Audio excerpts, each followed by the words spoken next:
del presidio Modelo. Pero ¿por qué tanto gasto? Este gasto simbolizaba que no era solo una prisión. Nos encontramos ahora en este edificio, que era el edificio de selección. Que el 68% de los prisioneros desarrollaba alucinaciones auditivas. Cumplieron sanción los revolucionarios que asaltaron el cuartel Moncada, pero todo el resto del lugar está abandonado. Con mucho miedo entramos para ver cómo era por dentro.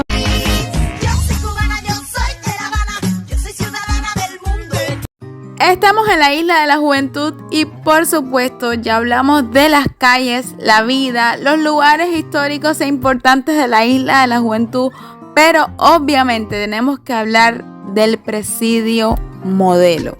Hola, bis, queridos y queridas, bienvenidos un día más a este canal. El día de hoy nos encontramos en el presidio Modelo. Vinimos a este lugar a descubrir la historia y conocer un poco más de qué pasó y cómo surgió este lugar. El panóptico de Bentham en 1791 no era solo arquitectura, era un arma psicológica. El preso debía sentirse como un ratón en un laboratorio. Y según documentos de la British Library que estudiamos, Machado llevó esto al extremo. Contrató al arquitecto cubano Luis Morales Pedroso, quien diseñó los bloques con precisión militar. 465 celdas por edificio. Este lugar tenía una capacidad de 5.000 reos y se ubica a 4.000 metros de Nueva Gerona. Entre 1926 y 1931 se usaron 72.000 toneladas de acero. El costo equivalente hoy sería a 120 millones de dólares. ¿Pero por qué tanto gasto? Este gasto simbolizaba que no era solo una prisión, era un mensaje claro y contundente del poderío de este gobierno que construyó este presidio. Se dice que Machado quería que fuera imponente, como una advertencia, para que a nadie se le ocurriera rebelarse al sistema. Pero ¿cómo era el día a día de este lugar? Según testimonios de expresos políticos como Ángel Cuadra, en 1955, el reloj de la torre central marcaba cada hora en un eco metálico. A las 4:30 AM, golpes en las puertas, 17 segundos para formar fila, y en la comida se servían 380 gramos de pan rancio y caldo de huesos. Según registros de la Cruz Roja Internacional, en 1933, los baños colectivos solo funcionaban 10 minutos cada 3 horas. Muchos desarrollaron infecciones renales por causa de esto. Nos encontramos ahora en este edificio, que era el edificio de selección. Este fue construido en 1930 y estaba destinado para el ingreso y la selección de condenados. En este edificio guardaron prisión 350 ciudadanos japoneses entre 1942 y 1946. Por falta de atención médica murieron 7 de ellos. Y en conmemoración a esos caídos está esta tarja con el texto en japonés. Pero el presidio Modelo no es tan original como puede creerse, sino que es la copia, o era la copia, de una cárcel llamada Joliet en el estado de Illinois.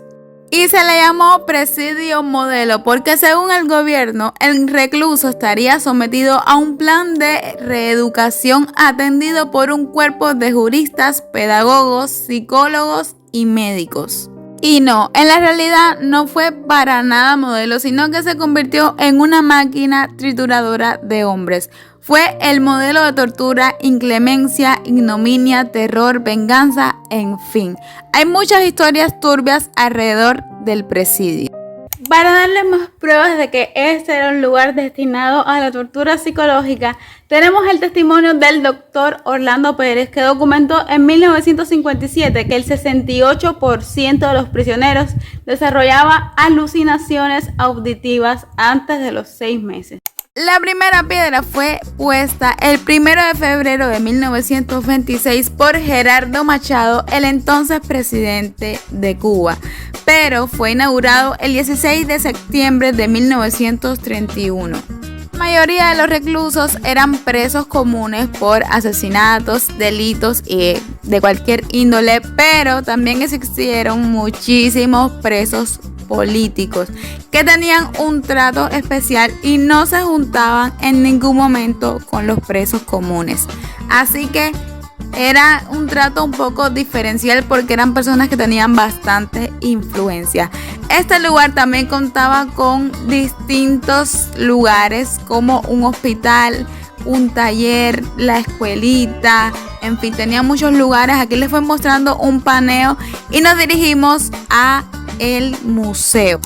Aquí les muestro un montón de artículos que han dejado las personas, los visitantes, como regalos. Tenemos muchas monedas, muchas cartas, en fin.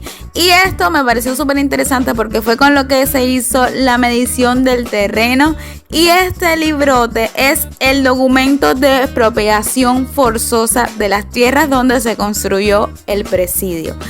Este era el lugar donde cumplieron sanción los revolucionarios que asaltaron el cuartel Moncada.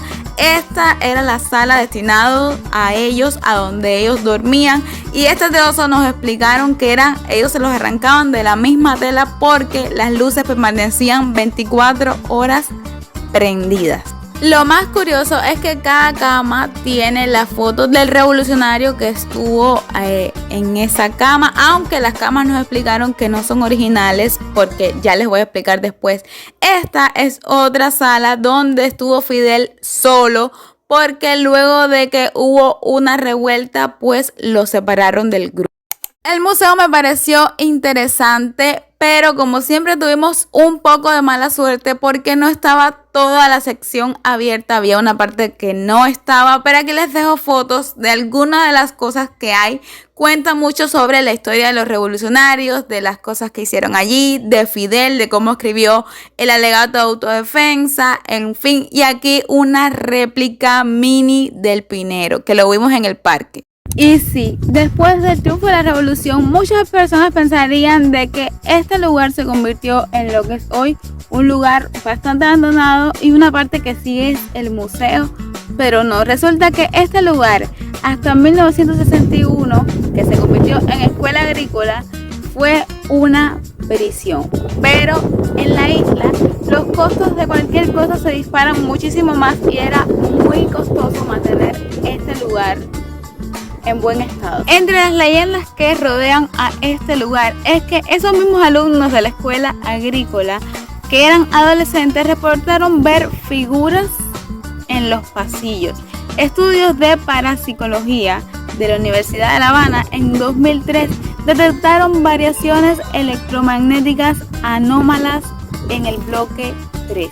Pero ¿qué queda del presidio a día de hoy? Es un museo olvidado. Todo este lugar, todos estos círculos están en muy mal estado. Pueden ver por acá también lo que era el comedor, que también está súper deteriorado. Lo único que queda un poco bastante bien conservado es la parte de atrás, que es donde se halla el museo, pero todo el resto del lugar está abandonado. Esto que era antes un cuartel, pues sí es lo único que sí está en uso todavía porque a día de hoy es una escuela, pero el resto, apartando el museo, está totalmente abandonado. Y como gente intrépida nos arriesgamos, entramos en una de las que sí se puede entrar porque las otras están cerradas, como clausuradas. Si eres arriesgado te puedes entrar, pero no te lo recomiendo. Con mucho miedo entramos para ver cómo era por dentro y la verdad con un miedo terrible. Esta es la vista porque en cualquier momento algo ahí se podía caer. Eso está muy inseguro. Ay, y además el olorcito que hay está horrible, nena. Así que entramos para no quedarnos con las ganas, pero esto sí está un poquito peligroso. No lo recomiendo, no entren. Sí que vayan al museo, sí que vengan, pero que se salgan rápido de ahí. Este lugar quiso ser la máquina perfecta de control, pero terminó siendo la cuna de creación de muchachos rebeldes que cambiarían la historia de Cuba para siempre, para bien o para mal. hasta aquí el video de hoy. Espero que les haya gustado. Si fue así, obviamente déjame tu like. ¿Qué te pareció esta historia? ¿Qué te pareció este lugar tan turbio? Nos vemos en un próximo video. Chau, chau.